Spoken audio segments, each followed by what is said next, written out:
দেবু মামা মাঠের মধ্যে কি করছে দুপুরবেলা? এই তো ভাগিনা, আজকে আমরা সরষা স্প্রে আজকে দ্বিতীয় পর্বে চলে এসেছি। আর আজকে আমাদের দ্বিতীয় স্প্রে চলছে। আর ক্যামেরাম্যানকে একটু দেখাতে বলবো যে দেখতে পাচ্ছ যে সরষাটা এত সুন্দর হয়েছে।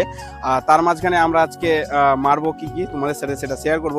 তো আজকে আমরা বোরন মারবো এবং তার সাথে ন্যানো ইউরিয়া। তো কি দিই সেটা তোমাদের সাথে শেয়ার করব। আর এটা হচ্ছে আমাদের দ্বিতীয় পর্বের স্টেজ। আর আমার ভিডিওগুলো কেমন লাগে তো সেটা অবশ্যই কমেন্ট বক্সে জানাবে। তো আজকে এই যে দেখতে পাচ্ছ এটা হচ্ছে টাটা রেলিসের যে বোরন, দেখতে পাচ্ছ টাটা রেলিস লেখা আছে। এটা হচ্ছে সব 20% বোরন, এটা আছে যে 20% লেখা আছে। তো এই বোরনটা ইউজ করবেন ভালো।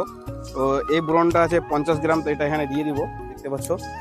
আর সবসময় এখানকার পরিষ্কার জলটা ইউজ করবেন। দেখতে পাচ্ছেন এখানে পরিষ্কার জলটা প্রচুর আছে একদম। আর সব বোরনটা এখানে দিয়ে দেবো ঢেলে। আর তার সাথে সাথে এই ন্যানো ইউরিয়াটা মারলে কিন্তু খুব ভালো হবে এবং এই যে পাতগুলো আছে চড়া হবে এবং কালো হবে, মানে ইউরিয়ার অভাবটাকে পূরণ করবে। তো আমাদের এই যে টাটা রেলিস বোরনটা এটাকে ঢেলে দিলাম। আর কতটাই চকচক দেখতে পাচ্ছি, এখনো মনে হচ্ছে জলটা চকচক করছে। ক্যামেরাম্যান দেখাও।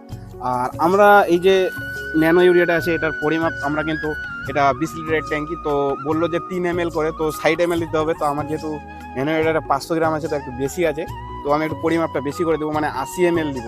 তো এখানে 80 ml পরিমাপ করার জন্য আমাকে যে 40 ml আছে দুবার 40 ml এর করে মাপতে হবে। এই হচ্ছে পরিমাপটা কিন্তু সঠিক করে দিতে হবে। এই যে একবার হলো 40 আর একবার 40 দিয়ে দিব। তো ন্যানো ইউরিয়ার পরিমাণ বেশি দিলে কিছু হবে না, যাই হোক। তো আমরা কিন্তু 80 ml এখানে দিয়ে দিলাম। আর আজকে আর রৌদ্র উঠিয়েছে আর খুব ভালো লাগছে।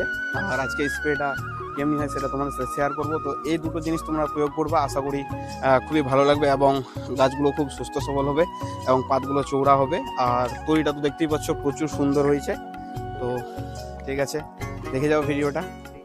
তো গাইস দেখতে পাচ্ছ যে এটা আমাদেরকে একটু মিক্সিং করে নিতে হবে, যেহেতু এই বরুণটার যে ন্যানো ইউরিয়াটা মারলাম। তো দেখতে পাচ্ছ এটা মিক্সিং করে নেবো আমরা, তার জন্য এখানে মেশিনটা চালু করে দিয়েছি দেখতে পাচ্ছ।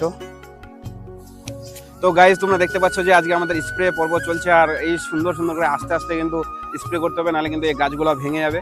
তো ওটাই বলবো বন্ধুরা যে মানুষ জীবনে যতদিন বেঁচে আছো পরিশ্রম করে যাও এবং হাল